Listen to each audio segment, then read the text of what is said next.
Continuing our conversation about truth. And one of the truths is that nothing in life has any meaning except for the meaning you give it. This is one, I think the first time I read it was the Course in Miracles, but I've heard it a million other places, right? But nothing in life has any meaning save the meaning you give it, which means you get to decide how you feel about everything happening. So say, for instance, a deal falls apart and you can feel sad, mad, angry, frustrated, or you can decide to tell yourself a different story. Like, maybe this just wasn't a fit. Maybe this wasn't meant to be. Maybe this is teaching me a lesson.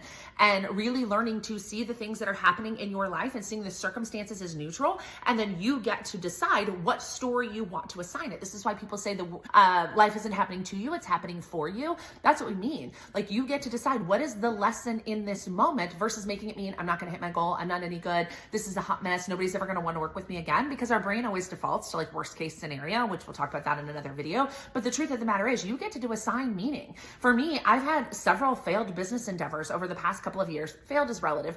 They weren't aligned. They weren't growing at the speed that I wanted them to, right? So I could decide to mean that I'm a failure at business, but what I thought was like, what did I learn from that? What did that prepare me for? What did that set me up for success? Which is why this iteration of my business is healthier and growing faster than any other iteration of my business, because I had to learn, or I got to learn lesson after lesson after lesson. So I could have made that mean I'm not meant to be a business owner, or it was like, hey, this is preparing me for something bigger, which is the work that I'm really meant to do.